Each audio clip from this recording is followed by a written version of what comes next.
Welcome to the Sisterhood Spotlight, a video podcast show that celebrates and shines the light on women who have overcome obstacles, tragedies, challenges, and have triumphed and succeeded.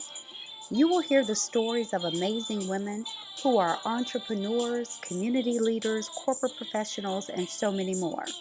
These women will inspire, motivate, and encourage you by sharing their tools, knowledge, tips, and support that you need to be empowered to succeed. I am the Mindset and Empowerment Coach and your host, Pat Gillum. Hey. Thank you guys for joining today. I am so excited.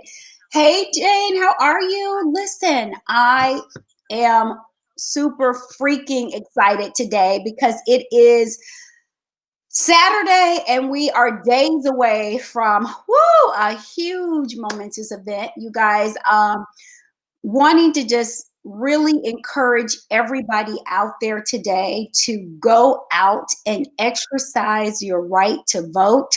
Listen, our democracy is on the line. Our democracy, right, is in jeopardy. And so I am asking for you to show up.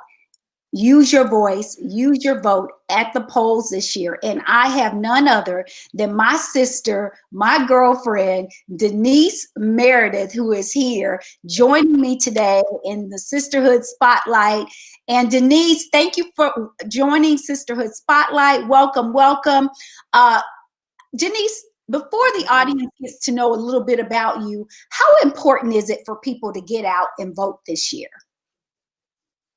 And you've heard it said many times, but this is the most important election that we've ever had.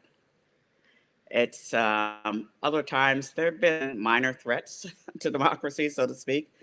We've had some presidents that are very talented, some not so talented, some that are slightly crooked, some not. But this time, what we're talking about is relations among everyone, not just here in this country, but our relationships with the world. So you have to decide. And there is a choice. I say just vote. If you in your heart feel you have to vote for a certain person, do that. The point is, so many people died for this opportunity to vote. And people, younger people may not know that, or may have, older people may have forgotten it or whatever. But you think about people that have been lynched. You think about soldiers. My dad was a career Army. You think about soldiers that served all over this world to protect our right to vote. So don't take it lightly. And I've been disappointed in the past where people, oh, well, what the hell? We don't care. Doesn't matter who wins. It matters who votes. Okay, so that's what I encourage everybody to get out. If you haven't already, you're late. There's been a lot of people. I forgot how many millions of people have already voted. It's pretty incredible. So I think I'm excited about that. This is the most enthusiasm we've seen, at least in my lifetime, of people getting opportunity to vote. So do it. Just do it. Don't sit back and then complain later. That's right. There's old saying, people get the government they deserve. Yeah. So we're going to get whatever we deserve this time around in particular. So get out there and vote. I totally agree with you. Thank you so much for sharing how important it is, you guys, to get out, exercise your right to vote this year. It's going to be pivotal for us. It's going to really determine how we move as a country. It's going to determine so many things around, freedom, so many things around, people, what they value. And I think to value the human life and valuing people and valuing the diversity that we have in this amazing country is something that we should fight for. And so I want you to fight to have great relations with the people that we are called to be around. And I don't think we're going to do that if we start being divisive amongst ourselves and if we vote someone in who is promoting divisiveness. So I really want to encourage you to get out to vote. And I want you to vote for the freedom and the right to have the democracy, right, that this country was founded on. So again, We have seen record numbers come out voting, especially in the African American community. But we're still encouraging more of you that haven't to still get out and vote, and go and get your friends and your family members and get them to the polls this year. So, and if you're having transportation issues, there are so many local agencies that will help you get your vote to that poll. Okay, so don't sit back and think that you don't have the resources you need to get out there and use your voice to vote. So, all right, I had to just say that. We had to do it. We had to do it. Right. We had to put that out there because we're both leaders in the community, and we are going to encourage each and every one to get out and truly vote to make a difference this year. So, now you heard how powerful she is about, really talking about why it's important to vote. But what you don't know, and maybe some of you do, is Denise Meridith has been doing some amazing things in government and in the private sector for years. I know her. She is an amazing powerhouse, but I'm going to let her tell you a little bit about who she is and shine the spotlight on her. Denise, tell the Sisterhood audience a little bit about you, background, everything. Okay.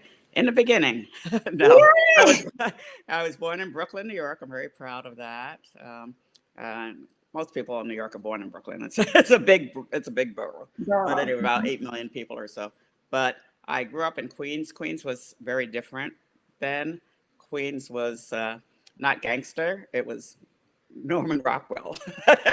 It was rural, soapbox derbies, white picket fence, agricultural area. So it was very different when I grew up there, but it was great.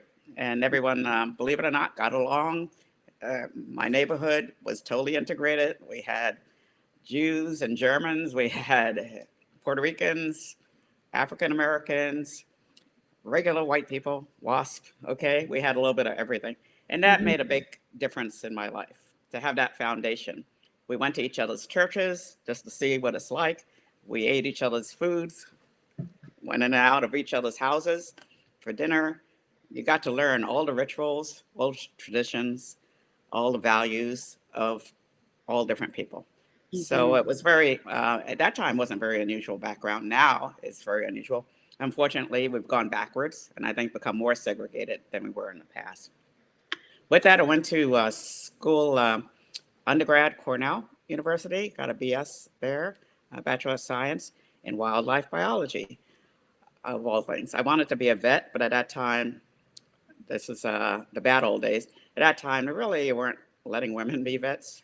I didn't realize that because my parents are very encouraging. My dad was, as I mentioned, he was in the Army. He was a musician, professional musician, photographer, author. He did a little bit of everything. My mom was the community organizer type. Okay, she was out there, PTA, church, whatever needed to be organized. She was that. So I'm a little bit of both of those. So what happened was they encouraged me. You can do anything you want to. This was their attitude, which was a good attitude to have. But I found out that really wasn't true when you get out there. So I got to Cornell. They were letting one woman a year in a vet school.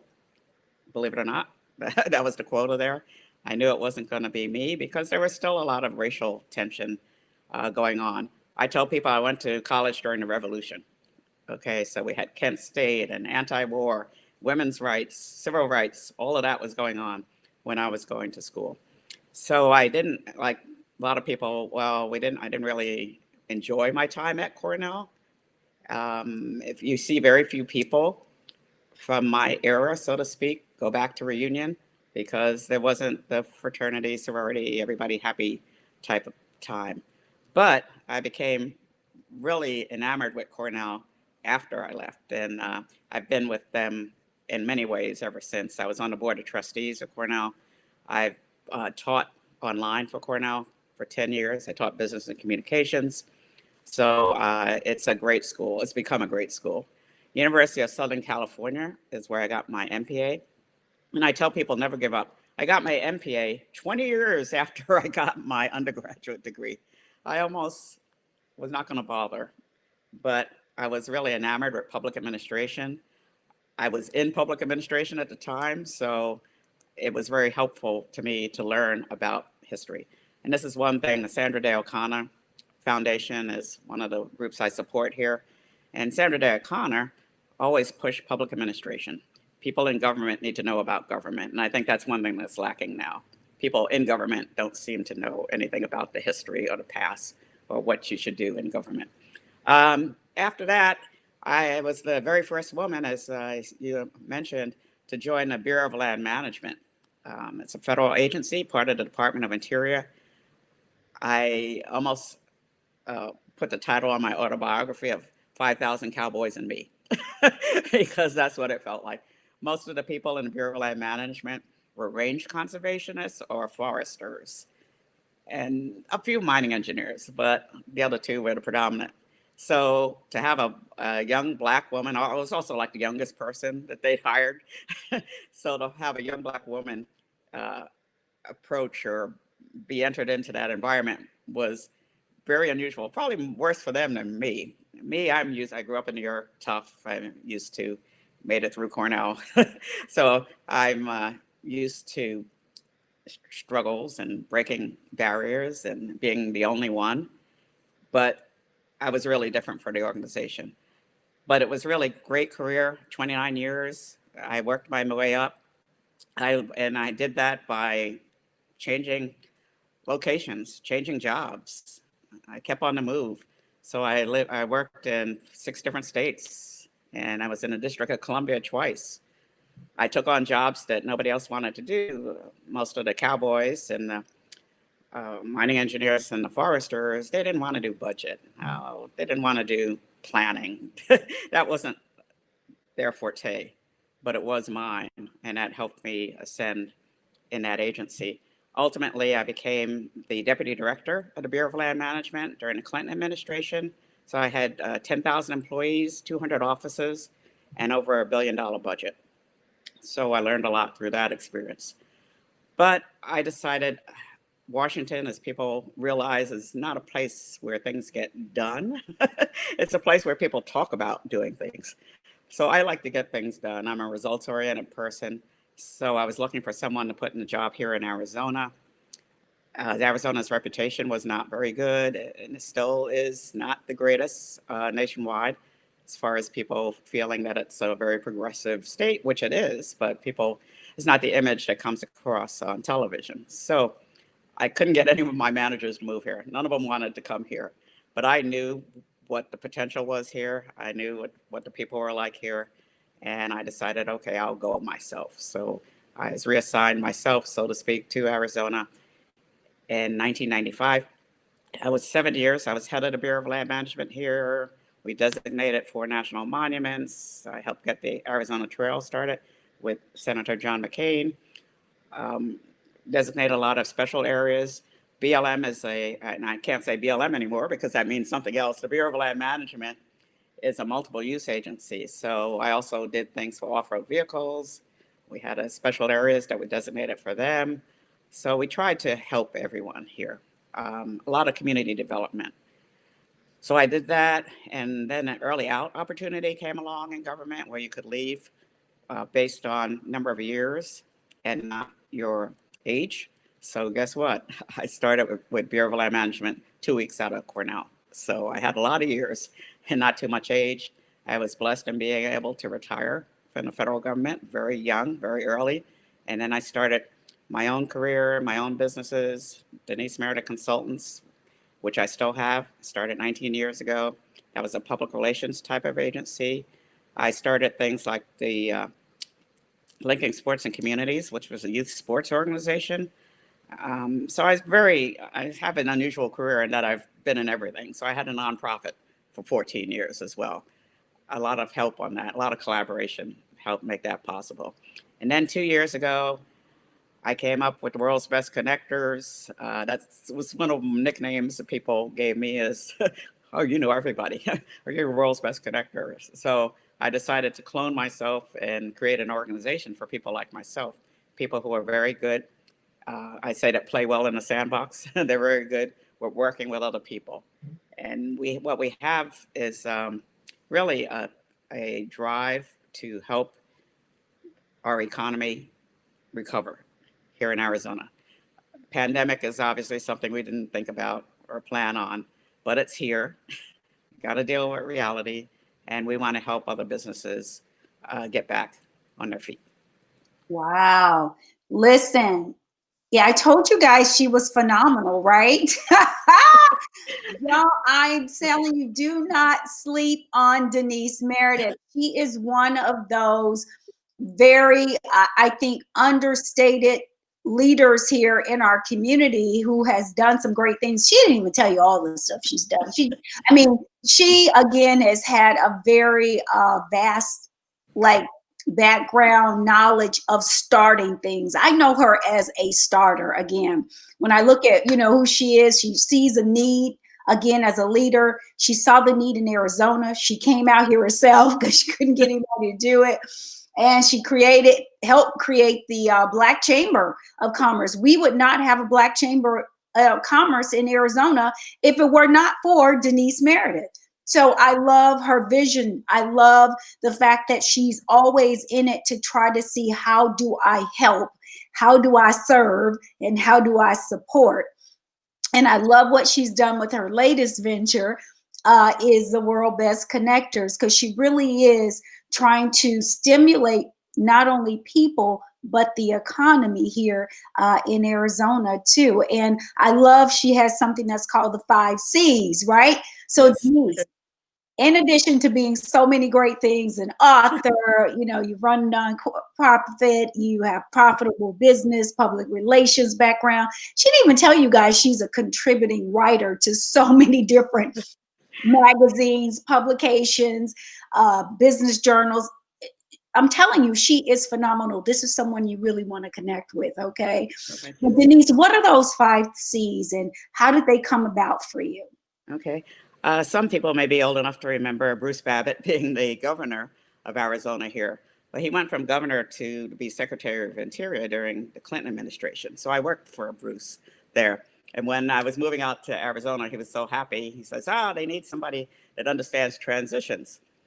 And what the transition that he was talking about and that I came to understand and work with was, and people who grew up here in Arizona remember the 5 C's of Arizona. So cattle, I won't even go into them, but cattle, cotton, citrus. It's funny because newer people moving here have no idea, but the 5 C's, this was an agricultural state and with a few cows thrown in there. So that was really the economy here. So what I did is come out, and those were fading away on their own. It was just economically, the cattle industry out of Mexico started to be a lot more economical than what was going on here.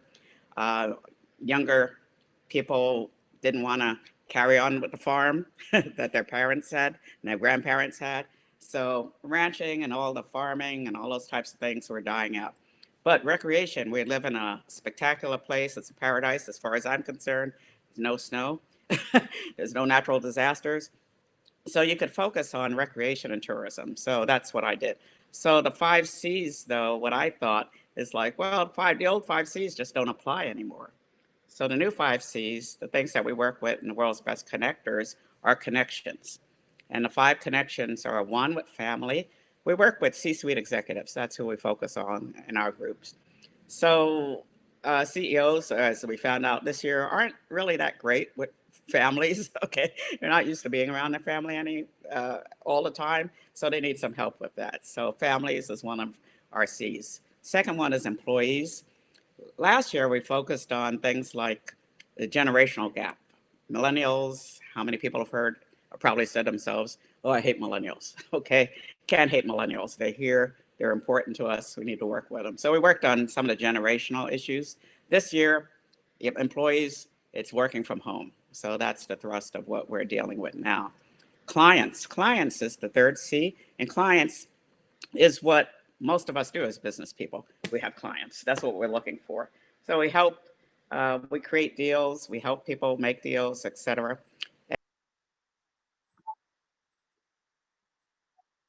Is coming into play this week, big time. And C, the final C is media. So those are the 5 C's for us. Wow. And I love how, again, your organization focuses on those 5 C's. And we know how important connections and collaborations are, especially here in Arizona. It is truly one of the things that has helped us as a community to collaborate more and to be in a position to serve the people that we're supposed to serve. I love the fact that you host a conference every year, and you have done it again this year. You just came off the heels of hosting an amazing, it was a hybrid conference, you guys. So it was an in-person live event along with a virtual presence. And so, Denise, what was your motivation for continuing that conference in the midst of the pandemic? Well, what and everybody's been laughing, but I chose the title for that conference, How to Sustain Business During Chaotic Times, right after the last conference. So in December, I chose that title. Little did I know how chaotic things were going to be. But if anything, our conference became more important this year than it ever would have been. So we tried to address some of those issues. Like I said, I was working from home, or what do you do about your finances, or what do you do with your kids? Okay, at home. We tried to address those issues that are really impacting CEOs. And I think because there's little attention on CEOs, once they get their MBAs, they're off and make it or not, you're sort of on your own. And there's not, they're the ones, they're the mentors, they're the ones that's supposed to give advice. And then sometimes they don't get advice. Right. Okay, there is not a place for them to get some of these answers themselves. So that's what the gap we're trying to fill. And this conference, I think everybody seemed to be pretty happy about it. I saw people taking notes. When this last time you saw people taking notes at a conference? So Right. I was pretty excited about that. That we gave people tips, and I'm also, like I said, results oriented. Don't come to me with questions. Come with me with suggested solutions. Yes. And that's what each of the speakers, I think, did very well there. They didn't come with you and say, well, this is our prediction and blah, blah, blah, blah. No, they came when this is a problem. This is one solution you can use. This is a problem. This is 3 different ways you can approach it. So that was what we're trying to get at that conference. Yeah, and I think you successfully did that. I know that I walked away with, so many new connections, reconnections, and truly that is one of the 5 C's that you truly do exhibit well. And I came away with some great information, as a business owner myself, and really being able to navigate in these times and being able to pivot. That was a word that was used at the conference a lot. Many of us have had to pivot in our personal lives and also in our professional lives. But one of the things that holds true, I think, with what you do and so many other amazing leaders is, though we are pivoting, we must still be in a mindset for progression. Though you must pivot, you still need to be in the mindset to progress. So I don't want us to sit down in this pandemic. Now is the time to be like Denise and so many other amazing leaders that are out there, and continue to stand up and use your voice and use your gift that you've been given to truly make a difference. So Denise, I always ask at the end, of course, of our interviews. And I thank you so much for spending time with me, sharing the wisdom and knowledge about who you are and what you've learned, so that you truly have been a staple in our community to really help us all grow. I look at, people who are mentors to me, who can truly be mentors to others. And you are someone that I truly not only just see as a peer, but definitely as a thought leader, and someone who I look up to as a mentor. And so I thank you for what you've been able to truly create here in not only Arizona, but in so many different places, and just still making an impact. I mean, I told people you're still writing amazing articles for people out of DC and everywhere else, right? So she's Thank you. still, making an impact. And I love that. Denise, what's the one piece of advice that you would give that has helped you throughout this journey that could truly help someone else? Well, the analogy I use is airplane analogy, which we aren't on planes very much these days. But when I talk about the mask coming down, putting it on yourself before you help others. And I think that's almost the most important thing you can do is gain confidence yourself. Particularly, we're talking about women, and you've done just a spectacular job. I really want to congratulate you. I've seen several people try to do what you're succeeding at doing, which is developing a group that really helps business women. And it's been tried and failed before. You've done a masterful job of pulling a lot of people together to make that happen. Thank So, you. but what happens to women, as you know, the lack of confidence is what kills us more than anything else. We're going to wait. Oh, we're not quite qualified for that job, so we're not going to put in for that. I've never, and I love men, and I've never heard a man say, "I'm not ready." I've never heard that. I've never heard that. You're always ready.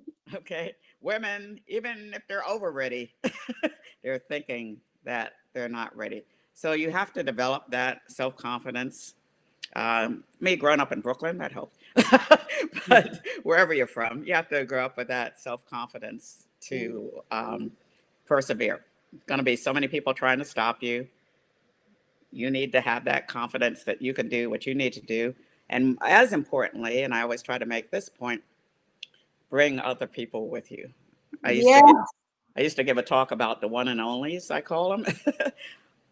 Not too fond of the one and onlys. Those are the ones that maybe break a barrier, get there, and then are very happy that they're the only one.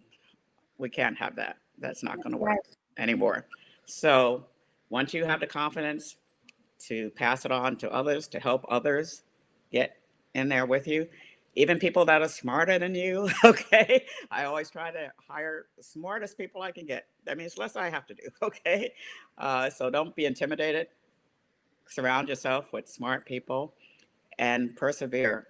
Um, I don't know how many times I've been told, and I have a talk that I gave 10 hurdles women must hurdle. I don't know how many times I've been told, oh, you can't. No, we don't want any. No, we can't have any. My entire life. Yeah. And, Right. and I'm still here. So you need to just persevere, hang in there, help Love it. others, and others will help you in return. So that's kind of advice I have.